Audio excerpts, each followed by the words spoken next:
कल की पीठाधीश्वर और भाजपा नेता आचार्य प्रमोद कृष्णम आज मुरादाबाद पहुंचे। एक निजी होटल में मीडिया से बात करते हुए प्रमोद कृष्णम ने कहा कि राहुल गांधी और संजय राउत भारत का फिर से विभाजन करवाना चाहते हैं।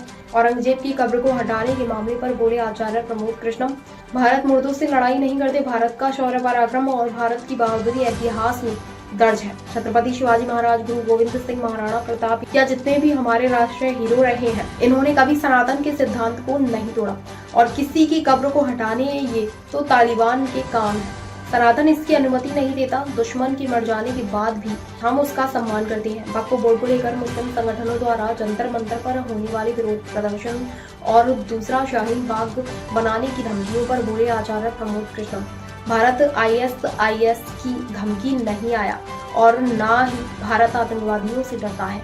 और जहां तक वक्फ बोर्ड का सवाल है तो तमाम मुस्लिम भाई बहनों से प्रार्थना करता हूं कि सरकार पर भरोसा करें। उनका भला वक्फ बोर्ड नहीं करेगा, उनका भला भारत के भले में है। यहाँ जो भूमि है वो भारत की है। इस देश की भूमि पर देश का कब्जा होना चाहिए। सरकार जनता के हित में फैसले लेती है।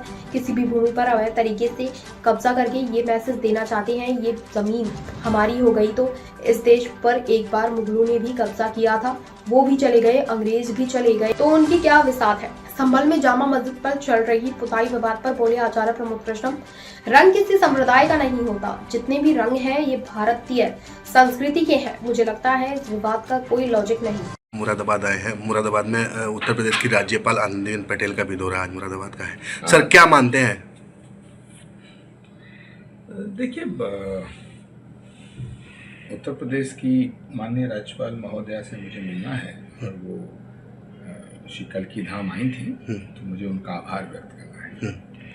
सर इससे पहले आप कांग्रेस के एक बहुत बड़े नेता रहे हैं, अब बीजेपी का दामन आपने थाम लिया। सर क्या वजह रही? थोड़ी देखिए, मैंने भारतीय जनता पार्टी को ज्वाइन नहीं किया है। मैंने अभी तक भाजपा को ज्वाइन नहीं किया है। हाँ, भारत के प्रधानमंत्री जी को ज्वाइन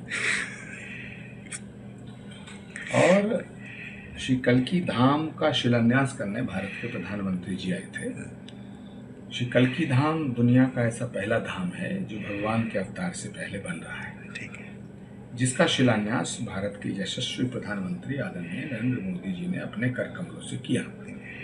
तो हम पूरी श्रद्धा और शिद्दत से श्री कल्की धाम के निर्माण में जुटे हैं।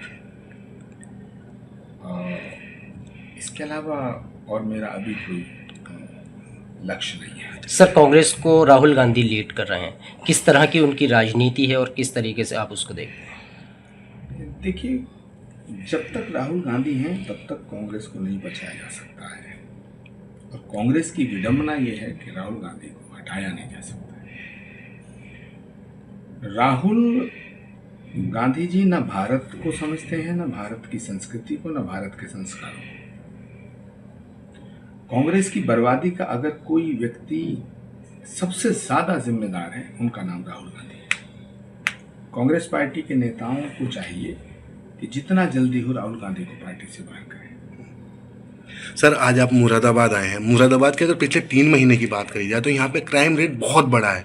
इसके लिए आपकी तरफ से क्या कदम उठाए जाएंगे? क्या आला अधिकारियों को, क्या जिम्मेदारों को अवगत कराया जाएगा? देखिए, मुझे लगता है अपराध नियंत्रित करने का जो दायित्व है वो राज्य की सरकार का है और उत्तर प्रदेश में योगी आदित्यनाथ जी की सरकार निरंतर प्रयास कर रही है। मेरा पूरा यकीन है कि अपराधी अगर बढ़ रहे हैं तो उनका इलाज योगी जी जरूर करेंगे। एक अभी नोट जारी किया गया है केदारनाथ धाम को लेके कि वहाँ पे जो है गैर जो हिंदू लोग हैं वो वहाँ पे ना जाएं, जैसे कि कुंभ में भी जारी किया गया था। देखिए, केदारनाथ हो, बद्रीनाथ हो या महाकुंभ हो, महाकाल हो, श्री कल्की धाम हो, कोई भी मंदिर हो, ये आस्था का विषय है, आस्था का केंद्र है। अगर आप मंदिर जाना चाहते हैं तो आपको कहना चाहिए कि हमारी आस्था मंदिर में है। अगर आप ये कहते हैं हमारी आस्था मंदिर में है तो आपका स्वागत है। अगर आप ये कहते हैं हमारी आस्था मंदिर में नहीं है, हम सिर्फ तमाशा देखने जाना चाहते हैं तो नहीं जाना चाहिए। संभल की शाही जामा मस्जिद पे कलर की इजाज़त मिल गई है, एसआई उसको कलर करा रही है। कुछ विवाद इसमें कलर को लेकर के आया हिंदू संगठनों की तरफ से कि इस पे भगवा कलर ये हुई, तो इसको किस तरीके से देखते हैं, क्या इस पर बताएंगे? देखिए, सफ़ेद हो, भगवा हो, काला हो, पीला हो, लाल, गुलाबी, नीले, सब कलर हमारे हैं।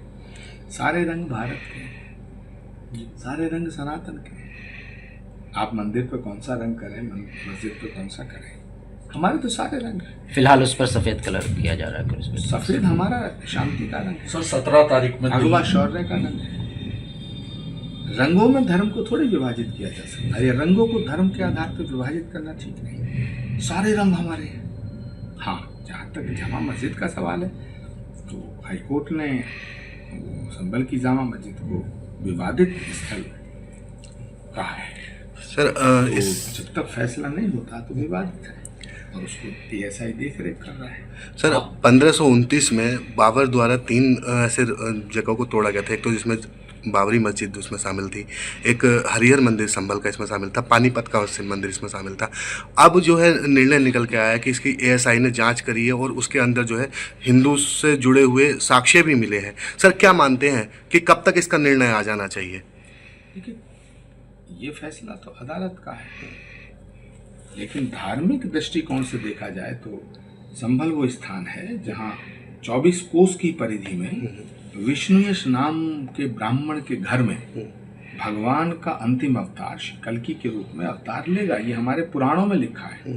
संभल ग्राम मुखस्य ब्राह्मणस्य महात्मना भवने विष्णु यशस्य कल्की प्रादुर्भविष्यति, ये श्रीमद् भागवत कहता है। और पुराण हमने नहीं लिखे, पुराण तो हजारों साल पहले लिखे गए। तो गंगा और राम गंगा के मध्य 24 कोस की परिधि में, यानी लगभग 50 किलोमीटर के रेडियस में भगवान का कल्की अवतार होगा। और इसी को आधार मानते हुए भगवान के अवतार से पहले श्री कल्की धाम की स्थापना हुई। श्री कल्की धाम का शिलान्यास करने भारत के प्रधानमंत्री आए। जब से प्रधानमंत्री जी आए हैं तो ये अवतार से पहले के कुछ चमत्कार हैं जो संभल में दिखाई दे रहे हैं। सर संभल में आप लगातार कल्की महोत्सव कराते नजर आते हैं, कराए हैं आपने, और सर आपकी एक चाहत रही है कि कल्की धाम का मंदिर वहां पर बन जाए, और सर समाजवादी पार्टी के पूर्व सांसद रहे वो डॉक्टर पर्क साहब, उनके द्वारा आपकी और मंदिर को लेकर के कुछ विवाद भी रहा है। तो सर भारतीय जनता पार्टी में आप जो शामिल हुए हैं वो क्या इसी मंदिर को बनाने के लिए शामिल हुए हैं, या फिर कांग्रेस आपने इसलिए छोड़ी है कि मंदिर बन जाए? और श्री कल्की धाम के निर्माण पे जो पाबंदी लगाई थी वो समाजवादी पार्टी ने लगाई थी, सरकार ने लगाई थी। इलाहाबाद उच्च न्यायालय की डबल बेंच ने श्री कल्की धाम के निर्माण पे लगी हुई पाबंदी को हटा दिया। जी, हमारे हक में फैसला हुआ कि श्री कल्की धाम का शिलान्यास करने भारत के प्रधानमंत्री जी आए। तो इसमें भाजपा और कांग्रेस कहाँ से आ गई? जहाँ तक भाजपा का सवाल है तो मैंने तो अभी तक भाजपा ज्वाइन नहीं करी। मेरा तो पूरा ध्यान श्री कल्की धाम के निर्माण पे है। सर कल्की धाम पे जिस तरीके से आप प्रोग्राम किया करते थे, और उस दौरान शिवपाल यादव भी आते थे आपके पास, और कल्की धाम को रोकने की वजह भी समाजवादी पार्टी आपके द्वारा बताई जा रही है, तो सर उसको क्या कहेंगे आप? देखिए, शिवपाल यादव जी का बहुत अपमान अखिलेश यादव जी ने किया है। जी।